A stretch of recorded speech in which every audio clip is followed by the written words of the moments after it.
Lucci, soy médica de planta del Servicio de Reumatología del Hospital Rivadavia y hoy les vengo a comentar acerca de la esclerosis sistémica.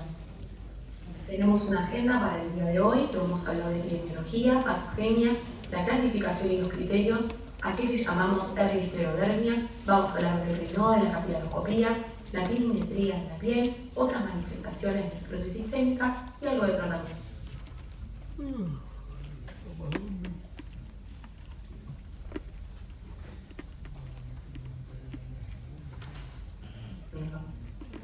Acerca de la epidemiología, sabemos que es una enfermedad muy poco frecuente. Tenemos acá un trabajo de incidencia y prevalencia en esclerosis sistémica en unos pacientes de Buenos Aires, de Argentina. Esto es del Hospital Italiano, del Dr. Ross Soriano, en el 2011, donde vieron una prevalencia por millón de habitantes de 296. En relación a la fisiopatología, sabemos que es una enfermedad vascular, donde la fibrosis tisular es el punto final de un proceso biológico complejo que involucra la injuria endotelial y la activación del sistema inmunológico. Acerca de los biomarcadores, sabemos que se han identificado numerosos biomarcadores relacionados con el daño vascular, pero ninguno resultó de utilidad para predecir progresión de daño microvascular y orgánico. A modo de clasificación, sabemos que podemos decir que la esclerodermia puede ser localizada o como esclerosis sistémica. La localizada, y les dije unas fotos, tenemos la morfea, la esclerodermia lineal, y en relación a la esclerodermia o la esclerosis sistémica, tenemos la limitada, la difusa y la que no tiene esclerodermia. Realmente sabemos que esta clasificación no es suficiente para explicar la gran heterogeneidad del compromiso orgánico, los distintos fenotipos de la enfermedad y los distintos patrones de progresión. Pero bueno, tenemos los límites de las rodillas y los codos, los cuales sabemos que próxima a codos y próxima a la rodilla suele ser el compromiso limitado y distal a los mismos el difuso. Tenemos criterios clasificatorios, y los más nuevos son los ACR regular 2013, donde sabemos que se define esclerosis sistémica con un puntaje mayor de 9 puntos. Cada puntaje, si vemos que tienen 2, por ejemplo, en cada dominio, el que cuenta es el más alto. Y tenemos, por ejemplo, el engrosamiento, la induración cutánea proximal a metacarpofalángica, que ya es un criterio suficiente, son 9 puntos. Luego tenemos el endospafi, la esclerodermia, las úlceras digitales, la cicatricis o pitting scar, las telangiectasias, las alteraciones en la capilaroscopía, la hipertensión pulmonar, la EPID, el fenómeno de Raynaud y los anticuerpos relacionados. Un concepto muy importante que me gustaría destacar es el concepto de Very Early Sclerodermia o B2, donde sabemos que para llegar a los criterios de interés de clasificación ACR regular, el paciente ya tiene un compromiso probablemente pulmonar, cardiológico, entonces estos criterios nos van a hablar de un valor predictivo del 79% de probabilidad de desarrollar esclerosis sistémica definida en los próximos 9 años. ¿Y cuáles son? Es el paciente con fenómeno de Raynaud asociado con una alteración en la capilaroscopía, con S de Patten, que ahora sí los voy a mostrar, y o fenómeno de Raynaud con anticuerpos que sean asociados a la esclerosis sistémica, o sea, el anti-esclerosetenta, el polimerasa 3, o anti-PMSCL o anti-THTO y el anticentromero.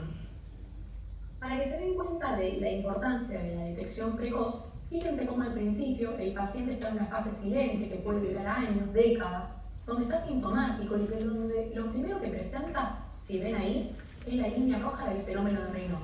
Después empieza la Very Early, donde puede tener algún compromiso en manos, sigue teniendo Raynaud y algo poco esofágico o digestivo, para luego transformarse en una temprana con compromiso pulmonar y terminar en una establecida y avanzada con hipertensión pulmonar, que es la causa más frecuente e importante de mortalidad.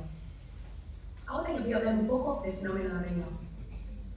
Las causas del fenómeno de Raynaud realmente son diversas. Tenemos, como ven acá, enfermedades autoinmunes como la esclerosis sistémica, la enfermedad inicial del tejido operativo, los fármacos como la glutamina, la anfetamina, la nicotina, las arteriopatías como la tromboembolia y la vasculitis, las endocrinopatías como el hipotiroidismo, las causas ocupacionales y traumáticas como pacientes que trabajan con máquinas pulidoras, las infecciones como el pylori y las misceláneas como por ejemplo pacientes con túnel carpiano o SUDEP.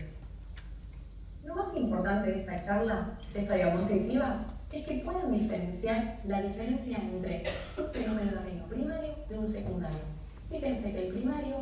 es poco prevalente, pero más que el secundario, tiene una edad de inicio menos de 30 años, una isquemia que en realidad el paciente es simétrico, tiene parestesias pero muy poco dolor, no tiene daño tisular, tiene anticuerpos asociados, tiene una capilaroscopía normal y suele resolver espontáneamente.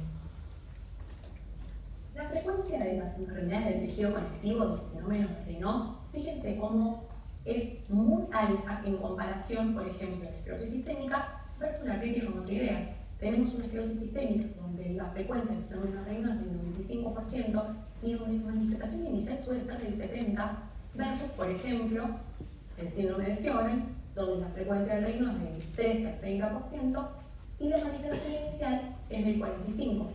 Fíjense, el resto no es menor, la enfermedad mixta del tejido conectivo es bastante parecida a la esclerosis sistémica. Para poder evaluar el fenómeno de Raynaud, para nosotros es de mucha utilidad la capilaroscopía, que es un método no invasivo que permite la observación directa de la microvasculatura en el área perineal y nos sirve como método diagnóstico, pronóstico, seguimiento y de biomarcador. La capilaroscopía y videocapilaroscopía para nosotros es el buen estándar para poder estudiar al fenómeno de Raynaud secundario. Para nosotros con la capilaroscopía es muy importante ver el patrón SD. ¿Qué significa esto? Tenemos un patrón de esclerodermia que es temprano, donde vamos a ver el primer signo de daño de la microvasculatura, que es la dilatación capilar, pero el número de capilares está conservado. Tenemos por otro lado el patrón SD activo o SD patrón activo, donde tenemos una pérdida de integridad de la pared capilar, microhemorragias por extravasación, y comienza aquí sí la pérdida del número de capilares. Como última instancia, tenemos el patrón SD tardío, donde hay pérdida de capilares, hay desorganización, hipoxia tisular, neuroangiogénesis y capilares ramificados. Ahora vamos a hablar un poco de las úlceras digitales, donde vemos acá las imágenes. Son el 45% de la frecuencia en los pacientes, traen dolor, pérdida de la funcionalidad, amputación, gangrena, trae infecciones, causa de inflamación, discapacidad y depresión. Acá vemos ejemplos de compromiso cutáneo, por ejemplo, la esclerodermia o la alteración a nivel del rostro del paciente, y ahora vamos a ver cómo lo podemos medir. Para la medición del compromiso cutáneo tenemos el score de Rodman modificado, donde tenemos 17 áreas que van a medir el grado de irritación y es un marcador subrogado de la enfermedad y de pronóstico. Son 17 áreas como les dije, más de 0,3 en cada área y está validado en esclerodermia difusa. El rango de puntaje es de 0 a 51 puntos y más de 26 puntos nos hablan de la severidad de tiempo entre las mediciones de al menos 3 meses. Tenemos factores que pueden predecir la progresión cutánea, como el corto tiempo de evolución de la enfermedad, la afección reminosa, los anticuerpos positivos y un perfil de expresión génica, entre otros.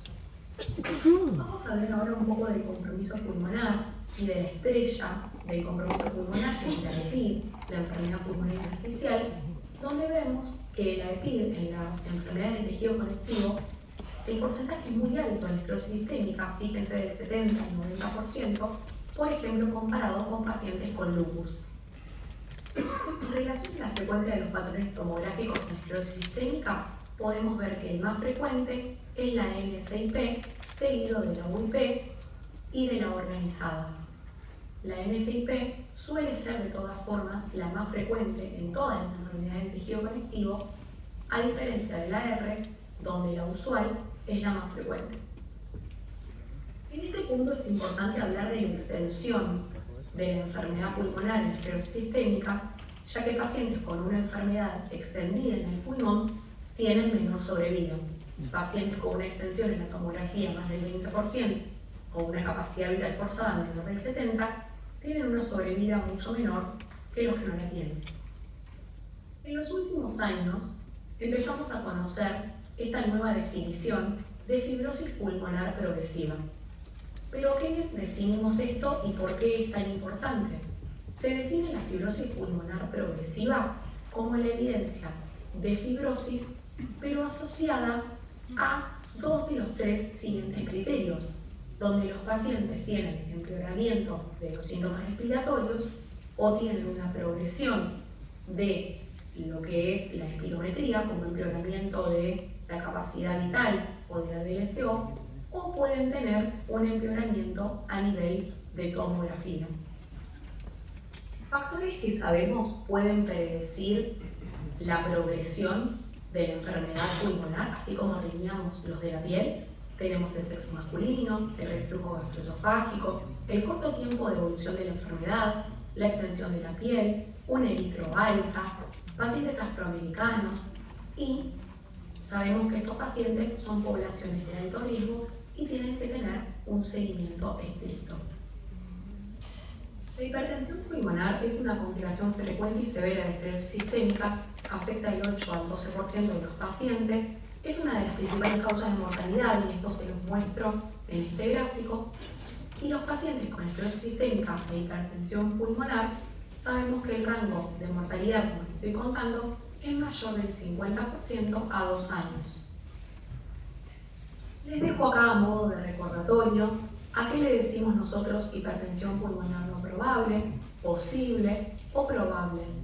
Entonces la probable la vamos a decir con una velocidad de reflujo tricúspide pico mayor de 3.4, con una PSA mayor de 50, con o sin signos indirectos de hipertensión pulmonar. Acá les dejo el famoso gráfico semáforo, donde dependiendo de la velocidad pico de la reubicación tricúspidea y la presencia o no de otros signos ecocardiográficos de hipertensión pulmonar, podemos determinar la probabilidad ecocardiográfica de tener hipertensión pulmonar en estos pacientes. Acerca de la crisis renal esclerodérmica, sabemos que es una alteración microangiopática trombótica, donde hay hipertensión acelerada, insuficiencia renal progresiva. Hay una forma normotensiva que tiene peor pronóstico, y los ECA realmente no funcionan como profilaxis. En este cuadro les dejo las formas que puede existir, cómo se puede presentar la crisis renal esclerodérmica en la forma hipertensiva. Mismo en este cuadro, una más grave, cómo se puede presentar la crisis renal esclerodérmica en una forma normotensiva. Finalizando un poco con la parte clínica de, las manifestaciones de esclerosis sistémica, les quiero comentar algunos diagnósticos diferenciales de la misma. Una es la esclerodermia localizada, otra es el escleromisedema, otro es el síndrome de Poens, el escleredema, la dermopatía fibrosante nefrogénica, las alteraciones metabólicas, la enfermedad de injerto versus huésped y otros procesos que pueden verse afectados con fenómeno de Raynaud. Entonces ahora vamos a hablar un poco del tratamiento por dominios que tenemos para esta patología. En relación al fenómeno de Raynaud, en este caso les voy a hablar un poco del update de la guía EULAR, o sea, europea, las recomendaciones de tratamiento de la esclerosis sistémica de 2017, donde vamos a ver que en el fenómeno de Raynaud, como fuerza de recomendación A, nos habla de los antagonistas cálcicos de tipo dihidropyridínicos, por ejemplo la nifedipina. Otros de los que nos nombran son los inhibidores de los fosfodiesterasa 5, como el sildenafil o el tadalafilo. Por otro lado, en relación a reducir la frecuencia y la severidad de los ataques de Raynaud, también se pueden utilizar los prostanoides, que se pueden dar endovenosos, como el Ilopros o el Prostadil, o en casos de severidad donde ha fallado el tratamiento previo. Y por otro lado, tenemos en esta guía como fuerza de recomendación C la fluoxetina, que podría mejorar los ataques del fenómeno de Raynaud en la esclerosis sistémica. Con respecto a las úlceras digitales, tenemos las prostaglandinas endovenosas, como el Ilopros, el Alprostadil, que pueden ser eficaces como fuerza de recomendación A para la cura de úlceras digitales. Otros tratamientos, tenemos la fosfodiesterasa 5, como el sildenafil, el tadalafilo, fíjense que acá la nifedipina no la nombro. Y como también fuerza de recomendación A, tenemos el Bosentan, pero acá es importante destacar que habla como eficacia en reducción de lo que sería la recurrencia de nuevas úlceras, no para tratamiento actual, sino para prevenir recurrencia. Con respecto al compromiso cutáneo, tenemos varios fármacos como para la indicación de este dominio. Como fuerza de recomendación A, tenemos el metotrexato, tenemos también la ciclofosfamida, el diclofenolato, tenemos el trasplante autólogo de stem cells, que realmente tiene bastantes riesgos, es muy bueno, pero es para una población determinada. Así que bueno, tenemos ahí una gama de opciones como para poder iniciar tratamiento. Con respecto al pulmón, hay últimamente muchas guías y muchos consensos. Yo acá les puse lo que me parece más importante, que es la del 2020, que es el manejo de EPID en esclerosis sistémica, basado en el consenso europeo, y por otro lado, la guía de EPID de la ACR. Entonces, por ejemplo, en esta guía del 2020, publicada en Lancet Europea, nos dice que tenemos que decidir a quién le vamos a iniciar un tratamiento farmacológico. Entonces, ¿a quién se lo vamos a iniciar? Principalmente los que tengan una enfermedad extensa en tomografía, pacientes con enfermedad temprana y EPID, que tengan criterios de progresión funcional y tomográfica, que tengan un esclerosis delta positivo y un alto score de Rodnan. Entonces, por ejemplo, para la terapia farmacológica tenemos el mofetil de diclofenolato, la ciclofosfamida, el nintedanib como un antifibrótico, y a partir de eso seguir fijándonos, monitoreando al paciente con distintos métodos, que los métodos más aceptados son los que no impliquen ningún tipo de radiación para el paciente, o sea, se puede usar si se necesita la tomografía, pero de no ser necesario, uno se va guiando por los valores de espirometría, como la capacidad de forzada, la DLCO y el test de caminata. Y a partir de ahí, decir, continuar el tratamiento, retirarlo, o directamente ver que fue un tratamiento inadecuado y debe evaluar otros tratamientos. Acá les dejo el algoritmo de la guía ACR, donde divide pacientes con una enfermedad pulmonar intersticial subclínica, diferenciándola de la clínica, y divide también a los pacientes si tienen un alto riesgo o un bajo riesgo de progresión, y a partir de ahí los tratamientos que ofrece. Pero son todos más o menos los que les estoy comentando. Fíjense que al final, cuando el paciente no responde, se ofrecen tratamientos como rituximab, agregados también de, esto puede ser al principio, pero de antifibróticos, y si no, también, si no responde ningún tipo de tratamiento, se puede pensar en un trasplante autólogo de células mesenquimales. Siguiendo con la hipertensión pulmonar, sabemos que los tratamientos van a depender de la vía que uno decida utilizar. Uno puede empezar a tratar con vía de endotelina, o sea, antiendotelina, como macitentan, ambrisentan, bosentan. Puede probar con las vías de óxido nítrico, como el anticolesterasa 5, como el sildenafil, el tadalafil, o puede probar con la vía de prostaciclinas, como el hilopros, el treprostinil, el epoprostenol o el selexipam.